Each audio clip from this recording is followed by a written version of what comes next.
السؤال الثاني سيدي، هل تصح مقولة من يقول إن أهل السنة اليوم هم إما أشاعرة وإما ماتريدية؟ حجر واسعا وضيق كبيرا.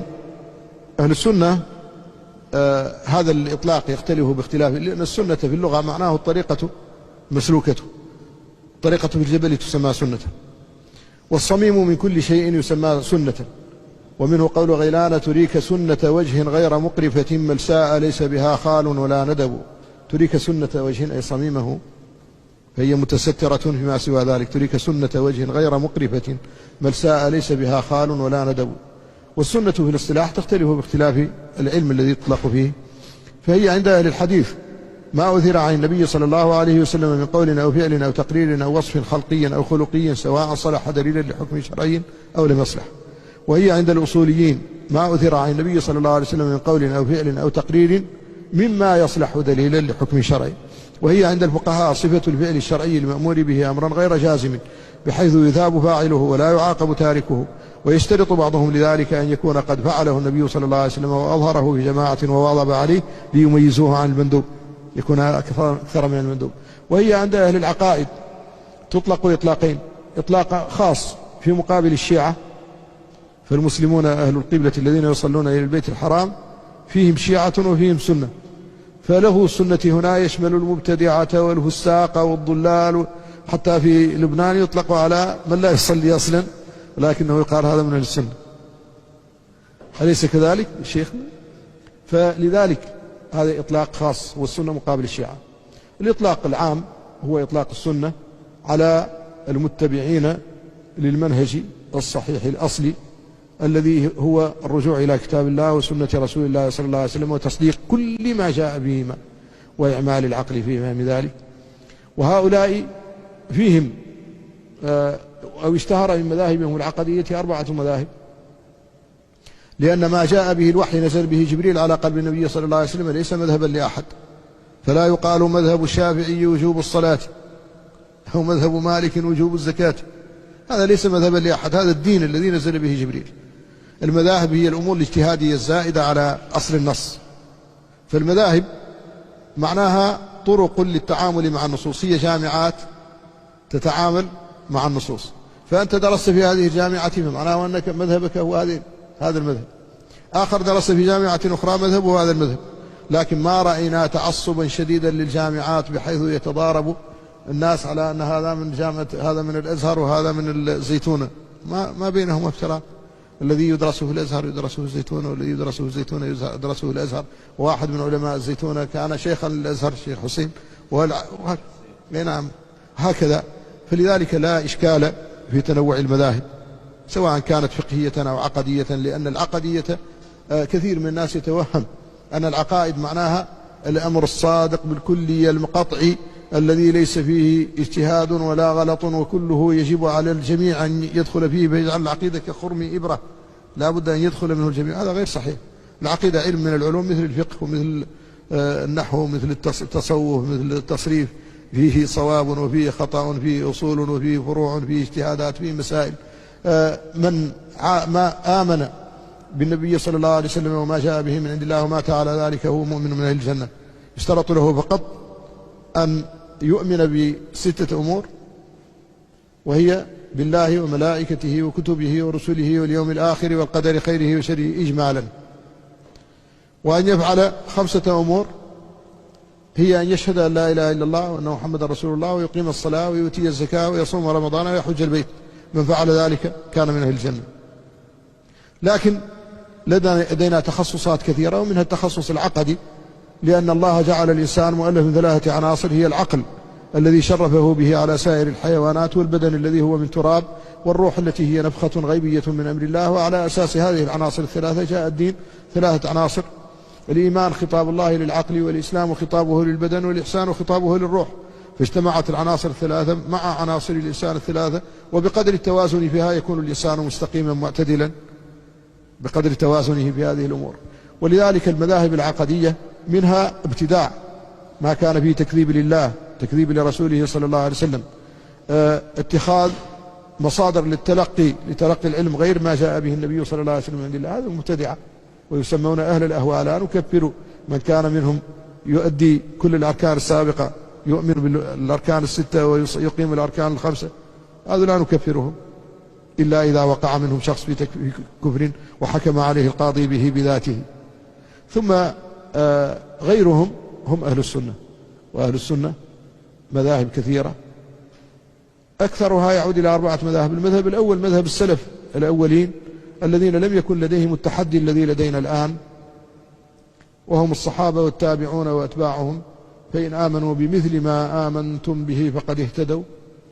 كانوا يعلمون أن ما جاء به رسول الله صلى الله عليه وسلم صدق كله وحق كله، فهمناه أو لم نفهمه لا نكلف أنفسنا عناء فيه. كلهم كانوا أيضا من الناطقين بالعربية فلا يحتاجون إلى تعلم أن الفاعل مرفوع وأن المفعول به منصوب وأن المضاف إليه مجرور، ولذلك يفهمون الكلام العربي على وجه السليقة. لم نسمع أحدا استشكل على النبي صلى الله عليه وسلم أن الله قال ليس كمثله شيء وهو السميع البصير، يقول كيف ينفي المشابهة ومع ذلك يثبت الصفات. هذا ما جاء إلا بعد أتباع التابعين، عندما جاء المعتزلة في أواخر أتباع التابعين وقالوا القديم لا يتعدد وهو الذات دون الصفات وأنكر الصفات. لكن في عهد النبي صلى الله عليه وسلم والصحابة ما قال أحد هذا ولا سأل عنه. ما جاء أبو جهل يجادل أو عتبة بن مسعود أو عتبة بن ربيعة أو الوليد بن المغيرة بن عبد الله بن عمر بن مخزوم، ما جاء أحد منهم يقول للنبي صلى الله عليه وسلم تناقض هذا الكلام، كيف يقول ليس كمثله شيء ثم يقول لنا وهو السميع البصير. ما قالوا هذا، ما استشكلوه. هذا المذهب الأول ومذهب السكوت، الإيمان بها وتصديقها كما قال الإمام أحمد بن حنبل تفسيرها قراءتها ولا كيف ولا معنى، لا تبحث في أي شيء، اقرأها كما هي وآمن بها وصدق. وهذا الذي عندما سئل مالك عن الاستواء قيل له ما معنى الرحمن على العرش استوى؟ قال الاستواء معلوم والكيف مجهول والإيمان به واجب والسؤال عنه بدعة وما أراك إلا صاحب سوء أخرجوه عني. فلذلك كانوا يصدقون ويؤمنون غاية التصديق ولا يكلفون أنفسهم عناء في تفسير هذه الأمور. لكن بعدهم وقع أهل السنة في مشكل، وهو أن الناس في ذلك الوقت كانوا جميعا أو الأغلبية الساحقة منهم يفهمون القرآن على وجه السليقة لأنهم أهل اللسان العربي، فدخل الناس في دين الله أفواجا، دخل الفرس والترك والروم وأنواع الخلائق والأفارقة في دين الله، والرسول مرسل إليهم جميعا والقرآن منزل إليهم جميعا. فلا يمكن إذا سألني سائل إفريقي أو فارسي أو تركي أو رومي أو روسي أو من أهل سكان هذه الأرض قال لي ما معنى الرحمن على العرش استوى، أنا أقول له ما قال مالك الاستواء معلوم، سيقول كذبت، أنا ليس معلوما عندي، أنا أسأل لأتعلم، هذا القرآن ليس ألغازا، هذا كلام الله. فلذلك اختلفوا أي أهل السنة اجتهادا لتجدد مشكلة، والاجتهاد هو حل لمشكلة تجددت. ولذلك يقول أهل التكنولوجيا الاختراع وليد الحاجة، عندما تأتي الحاجة نخترع لها حلا. فكذلك نحن الآن دخلنا في مشكلة جديدة، كيف نتعامل مع هذه النصوص؟ هذه وجدناها 3 أقسام، النصوص العقدية 3 أقسام. القسم الأول يدرك العقل أنه صفات لله جل جلاله، هذه لا إشكال فيها، هو السميع البصير وهو الغفور الودود ذو العرش المجيد فعال لما يريد، هذه صفات لله. الله لا إله إلا هو الحي القيوم ولا تأخذه سنة ولا نوم، هذا كله صفات الله واضحة جدا لا يماري فيها أحد ولا ينكرها. النوع الثاني أفعال لله فعلها الله جل جلاله، مثل خلق السماوات والأرض، إنزال المطر، بعثة الرسل، تقسيم الأرزاق إلى آخره، هذه أفعال فعلها الله جل جلاله. القسم الثالث هو الذي أشكل على الناس، لا يقتضي العقل أنه صفات ولا يقتضي أنه أفعال، وهذا مثل الوجه ويبقى وجه ربك ذو الجلال والإكرام، مثل العين ولتصنع على عيني، مثل اليدين واليمين لما خلقت بيدي، ومثل الجنب في جنب الله، ومثل الشخص كما في الحديث الذي عند ابن خزيمة في الصحيح وفي إثبات الشخص لله، ومثل الأصابع ومثل القدم والساق، كلها بأحاديث صحيح. فهذه كيف نتعامل معها؟ لا يمكن أن نقول إنها لغز فنهملها، بل لا بد أن يكون لنا حل نقدمه للناس. هذا الحل اختلف فيه أهل السنة. منهم قوم قالوا نجعلها جميعا صفات، فنلحقها بالصفات دون أن نحدد ما هي تلك الصفات، وهذا مذهب الحنابلة. والناس اليوم يسمونه مذهب السلف، وهذا ليس مذهب السلف، ومذهب الحنابلة بالخصوص. يقولون الوجه صفة لله، والعين صفة لله، واليدان صفة لله، والقدم صفة لله، والساق صفة لله على ما يليق بجلاله، لا نشبهه بخلقه، ولا تقتضي تجسيما ولا تبعيضا جل الله عن ذلك، هي صفات. هذا اجتهاد منهم اجتهدوا فيه. جاء أبو الحسن علي بن إسماعيل الأشعري وهو من أئمة الشافعية، وأتى باجتهاد جديد. هذا الاجتهاد قال هذه الصفات، هذه اللي أقصد النصوص، نحملها على ما يشبهها ويقترب منها مما هو معقول، لأن الصحابة فعلوا. فأم سلمة وعبد الله بن عباس رضي الله عنهما ثبت عنهما أنهما لما سئل عن المعية العامة أولاها بالعلم والإحاطة. المعية العامة جاءت في آيتين من كتاب الله في سورتين متواليتين، في سورة الحديد وسورة المجادلة. وهو معكم أينما كنتم ما يكون من نجوى ثلاثة إلا هو رابعهم ولا خمسة إلا هو سادسهم ولا أدنى من ذلك ولا أكثر إلا هو معهم. هذه المعية العامة. أما المعية الخاصة فمعناها النصرة والتمكين، ولا إشكال فيها. إن الله مع المحسنين، إن الله مع الصابرين، إنني معكما أسمع وأرى، لا تخف إن الله معنا. هذه المعية الخاصة معناها النصرة والتمكين، لا إشكال فيها. لكن المعية العامة هي التي استشكلها الناس، فأولها الصحابة أم سلمة وعبد الله بن عباس أولها بأن معناها العلم والإحاطة. قال أبو الحسن ما الفرق بين هذه وبين غيرها مما أشكل؟ كل من عند ربنا، فنحن أعطانا الله عقولا نؤول الوجه أنه الذات، وأن العين البصر، وأن اليد القوة، وهكذا. هذا أيضا اجتهاد.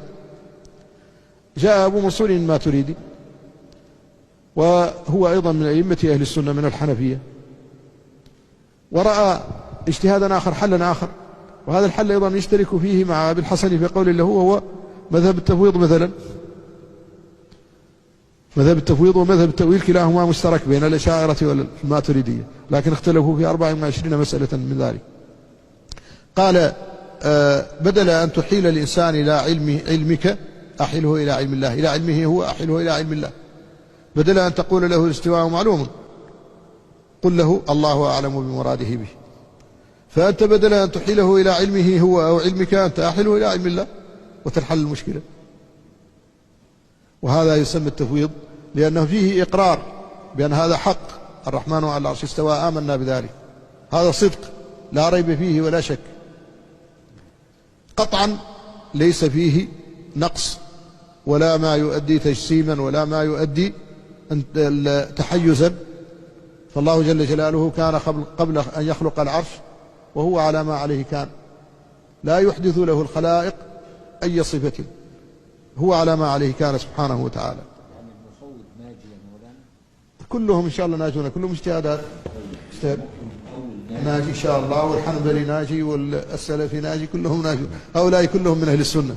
لكن هنا تنبيه فقط إلى كلمة الشيخ، هي أن بعض الناس يرى أن المسلمين جميعا المصلين فيهم فرقة واحدة ناجية والبقية هالكون. والواقع يقول لك من الفرقة الناجية؟ يقول لك نحن الفرقة الناجية أهل السنة والجماعة. الفرقة الناجية غير موجودة، الفرقة أصلا غير موجودة يوم القيامة. يوم القيامة ما فيه إلا فرد، ليس فيه فرق ولا مذاهب ولا دول ولا جنسيات، وكلهم آتيه يوم القيامة فردا. يوم تأتي كل نفس تجادل عن نفسها وتوفى كل نفس ما عملت وهم لا يظلمون. يوم القيامة لا يأتي فيه قريب يغني، لا حميم يغني عن حميم. يوم يفر المرء من أخيه وأمه وأبيه وصاحبته وبنيه لكل امرئ منهم يومئذ شأن يغنيه. وفي قراءة ابن محيصن المكي وهي من القراءات 14 زائدة على 10، لكل امرئ منهم يومئذ شأن يعنيه، هو مختص به.